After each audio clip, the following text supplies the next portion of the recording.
Okay, we're at the grand opening of Metroflor's Design and Innovation Center.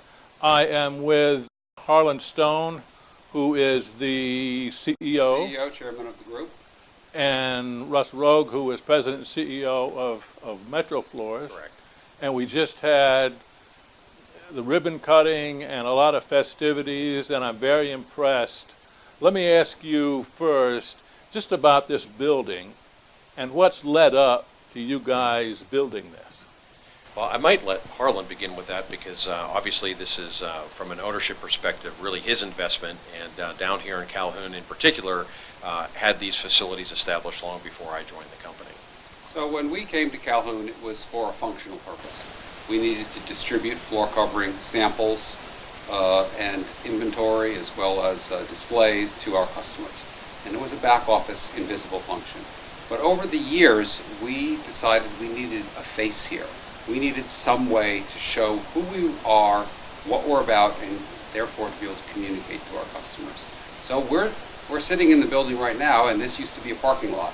This was a parking lot across the street from our original warehouse, and we bought it. And we decided to come up with something that would allow us to interact with our customers, with our products present, with our distributor customers, with their customers, with architects, and with the press.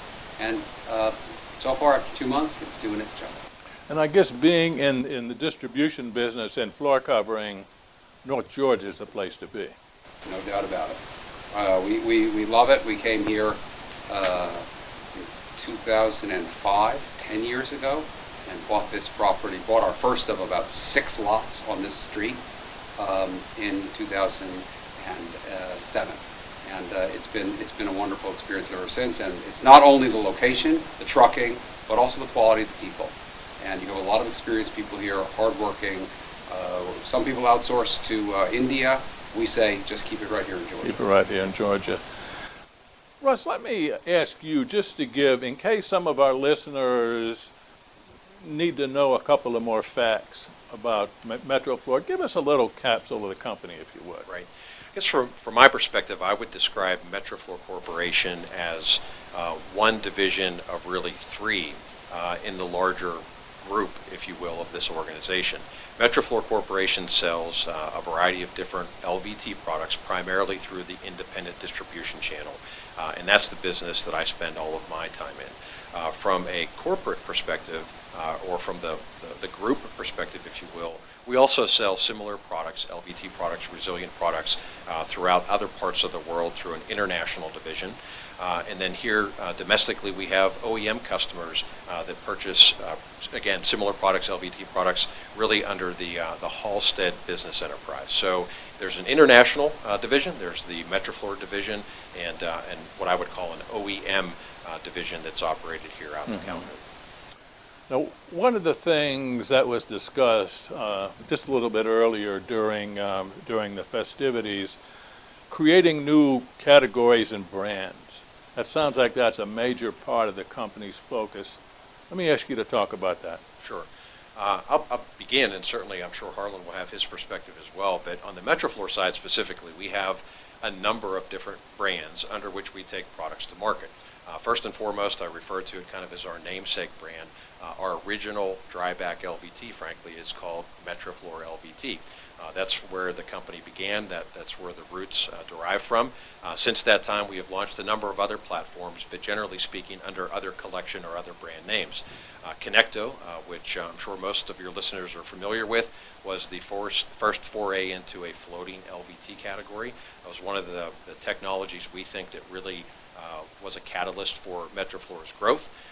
After Connecto, we embraced the click category with a solid PVC click product that we brand as Engage. We're about to unveil a new product here, actually tomorrow with our distributors, and it's going to be an extension to the Engage brand, and it'll be called Engage Genesis. Most in the industry refer to that type of a product as a WPC, engineered structural type LVT. Ours will be a little bit different. It doesn't actually contain any wood fiber, so we won't be referring to it as a WPC product, but that's yet one other evolution in our brand portfolio. And then a year ago, we launched a contract or commercially oriented dryback LVT called Aspecta. So we have we have no shortage of brands in our portfolio. Most of the brands that I mentioned earlier have been pretty much domestic brands under the Metroflor banner. Specta is one of the unique products in our portfolio where the same brand and the same product assortment is not only distributed here in North America, but it is available worldwide. So that's been a really different take on what has been our traditional method of managing brands, and something that we're very proud to have accomplished really a year ago with the launch of a Specta at Neocon. And I'll just add to that, that innovation is at the heart of what we do and at the heart of this center. We are trying to create a vision of where this category of LVT can go. A lot of people claim to be the original, the old, the first.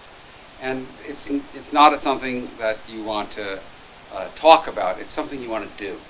So we have been doing it for 50 years, and we continue to drive the innovation in this category, and we think there's a lot left to innovate in this category. We think it's actually just begun, and people are starting to recognize on the larger level than just the flooring industry, to the architects, to the designers, to the building owners, the value of what you can do with an LVT floor. Mm-hmm. The fact that you don't have to glue it down is fantastic. The fact that you don't have to maintain it at the level of some other floors is fantastic.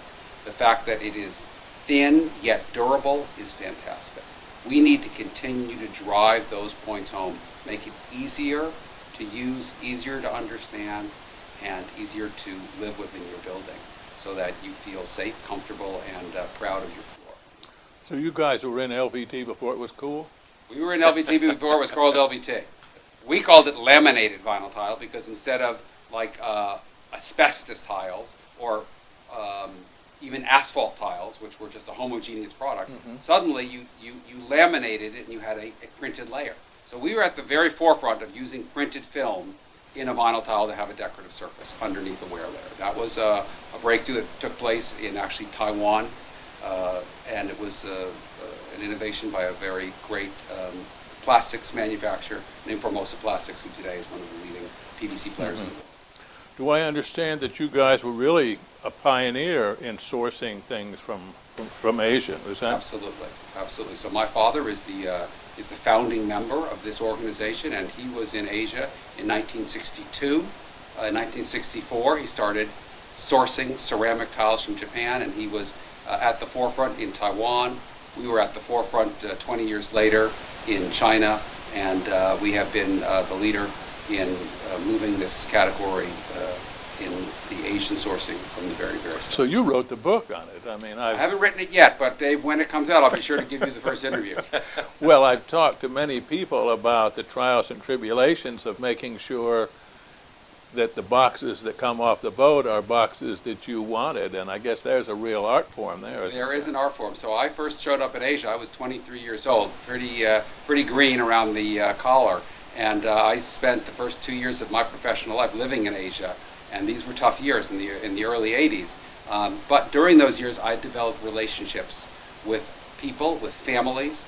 Those families that I developed relationships with in the 80s are still the families with whom we partner to manufacture this product. I'm dealing with executives now who were 10 and 12 years old when I started in this business, and they're now running their family businesses, and we are great, great partners. I'm the best man at their weddings. They, godparents to my future grandchildren. So this is the kind of relationship That's that interesting. you need to have in Asia. And I guess that really means a whole lot in the culture of China and the rest of Asia, doesn't it? That is correct. So big corporations are big corporations, and they have their value. But we're a family business. We're proud of our family atmosphere, and we're proud to do business with other families with whom we have deep trust, understanding, and together we accomplish great things. Now, you mentioned innovation several times earlier during the ribbon cutting and so on. It was discussed. Talk about innovation under those circumstances with a company in Asia and elsewhere. Well, actually, we find innovation in China is the fastest in the world. So whereas there are many people who use foreign sourcing to do imitative behavior, we believe that our relationships and the mentality of our partnerships allows us to bring innovations more rapidly than anybody else does in the industry. So as some people are catching up to what we did last year, we're innovating for what's going to happen next year. You look at the structural LVT revolution or innovation, I should say, it entirely came out of Asia. You look at click LVT, it entirely came out of Asia. You look at floating LVT, it entirely came out of Asia.